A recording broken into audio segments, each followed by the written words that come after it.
The coronavirus is not something new that has just started, but it actually started in October 18, 2019 in New York City. A lot of people think that this is new. It's not new. They started it since October 2019. Watch this video. Healthy-looking pigs, months, perhaps years ago. A new coronavirus spread silently within herds. Gradually, farmers started getting sick. Infected people got a respiratory illness with symptoms ranging from mild flu-like signs to severe pneumonia. The sickest required intensive care. Many died. The mission of the Pandemic Emergency Board is to provide recommendations to deal with the major global challenges arising in response to an unfolding pandemic. The board is comprised of highly experienced leaders from business, public health, and civil society. We're at the start of what's looking like it will be a severe pandemic. And there are problems emerging that can only be solved by global business and governments working together.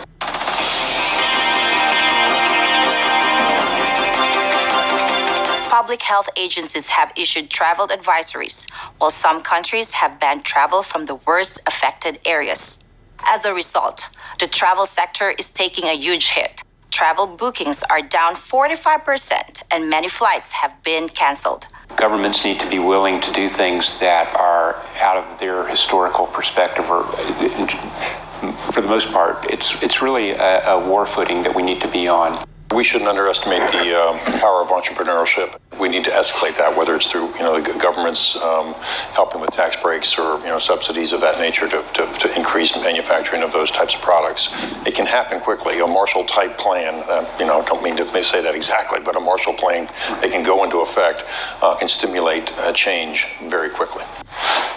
Now, as I'm sure you know, if you do follow alternative media, much has been said already about Event 201 and what was taking place there. If you're completely new to it all, I will put links into the video and to the website and to the press release and other materials that will give you a better sense of what Event 201 was and what it was attempting to do, at least officially speaking. And I will also provide links to the propaganda report, the propreport.com, which has done a special report about the Event 201 agenda, highlighting the recommendations, the call to action that was issued as a result of this tabletop exercise that was held in New York in October of 2019, involving some of the very players who are now in the front lines of this fight against the coronavirus pandemic that they themselves were simulating, exactly like Dark Winter. And that includes the heads of the US CDC and the Chinese CDC and others. The full list of participants will be linked in the show notes.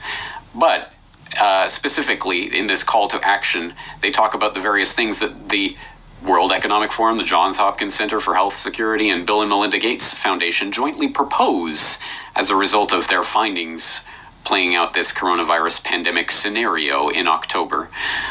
Number one, governments, international organizations, and businesses should plan now for how essential corporate capabilities will be utilized during a large-scale pandemic. Two, industry, national governments, and international organizations should work together to enhance internationally held stockpiles of medical countermeasures to enable rapid and equitable distribution during a severe pandemic. Three, countries, international organizations, and global transportation companies should work together to maintain travel and trade during severe pandemics. Travel and trade are essential to the global economy as well as to national and even local economies, and they should. So exactly the way they're pre-playing everything, it's exactly what's happening right now. So what he's trying to say is that they pre-planned everything that they were going to do. That's why it's being so effective. Be maintained even in the face of a pandemic. 4, government should provide more resources and support for the development and surge manufacturing of vaccines, therapeutics, and diagnostics that will be needed during a severe pandemic. 5, global business should recognize the economic burden of pandemics and fight for stronger preparedness. 6, international organizations should prioritize reducing economic impacts of epidemics and pandemics. And 7, governments and the private sector should assign a greater priority to developing methods to combat mis- and disinformation prior to the next pandemic response. Please do go read through that full list. It's such reasonable things that, in light of what has happened since October 2019, it's absolutely amazing that they were able to foresee what was coming. And look, they had this perfectly amazing list of responses already waiting for something like this to come along so that they could shake their paper in the face of these world leaders and say, look, we told you so. Now we have the plan for exactly what you should do about this, including, as point number 7 in that call to action makes very explicit, the crackdown on what is deemed to be mis- and disinformation by the authoritative sources in the fact-checking world, no doubt, about the pandemic outbreak. And what are we seeing right now? As I just went over with James Evan Pilato in New World Next Week, all of the big tech companies are now actively coordinating and collaborating with the US government in order to crack down on coronavirus misinformation, which, oh, by the way, as a bug, Facebook just accidentally basically censored and blocked and removed every single article and post on coronavirus recently. But that was just a bug, folks. Don't worry, they're ironing out the wrinkles in that system, and it will all be better soon once they have the right censorship things dialed in properly. And of course, the WHO director did come out and say that what we're dealing with is not just a pandemic, it's an infodemic. So this has already been seeded into the popular imagination, and it was already sitting there waiting to be enacted by the Event 201 crew, who are the very ones coordinating the response to the real life version of what they simulated. And just as a little extra nugget, because you cannot make this stuff up, one of the toys that they gave away at Event 201 to the people attending that event were plushies, coronavirus microbe plushies that were given away to all of the participants. Oh, isn't that so cute? They had little coronavirus plushies that they got to take home with them as a little souvenir, a little memento of the dawning of the new age of coronavirus-led microbial terror. But don't worry, the good folks at PolitiFact have come along and deemed it mostly false that Event 201 gave out stuffed souvenir coronavirus toys, because as they go on to note, well, yes, they did actually give out stuffed toys that really are meant to be coronavirus microbes, but context is everything, and they weren't actually predicting the novel coronavirus that they were talking about simulating in that simulation. Again, all of these fact checkers are parodies of themselves, but this is the framework that has been decided upon for censoring information on the internet from here on forward. So if you're hearing my voice, consider yourself lucky that you have found it at all, and who knows how long this type of message will be allowed to be spread on the internet via any sort of major platform. But as I say, Event 201, October 2019 really was the marking of the new era that we have stumbled into one way or another. And that era is now coming to fruition. And there are many different aspects of what's going on right now, and the very many different power grabs that are being taken by authoritarian structures all around the world. Just as after 9/11, every authoritarian in the world was happy to see that event occur, in the sense that it gave them carte blanche to call all of their enemies terrorists and launch a war upon them.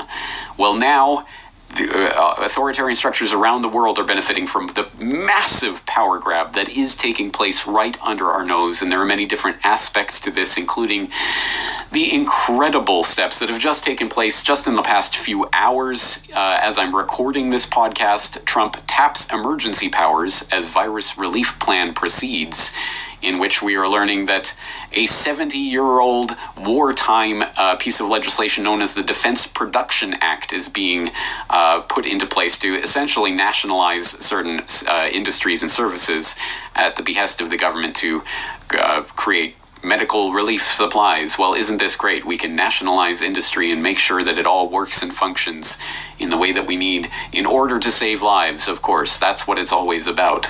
Well, we will get more into the economic and other aspects of what's going on in future editions of this podcast, but today we're focusing specifically on the invocation. But anyway, I'm going to make the video real short.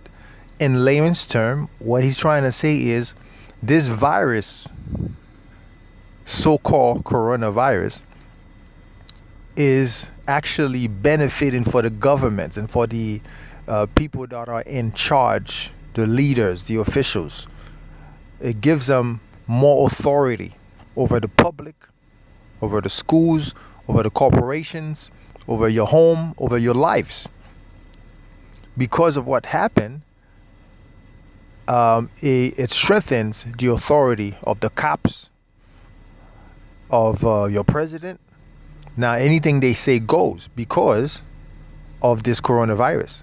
So that's the way they being benefiting from this chaos, from this virus, from this pandemic that's going around the world. So that was the whole purpose. They have planned this thing since October 2019. So right now, after they get so much authority from you, it's gonna stay like that. Are you getting what I'm saying? I'm trying to make it so easy for you. In other words, the same thing that happened on 9/11. Right after 9/11, we lost a lot of liberty. You know, people used to travel the world the way they want to. Right after 9/11, now you have to be checked by the NSA. You have to take off your shoe, take off your belt and everything. You know, they have to tap you down, make sure you don't have any weapons on you. So we lost that win after 9/11. So right after this coronavirus thing, that's the same thing that's going to happen. You just losing your liberty just to be healed. Do you understand the plan? These people are not dumb. They're very clever.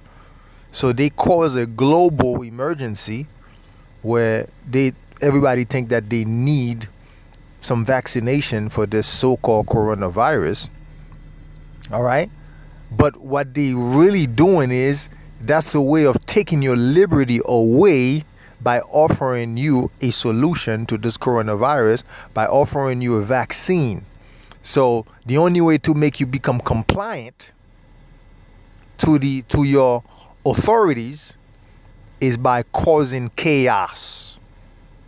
And then you're going to run to your government for the solution.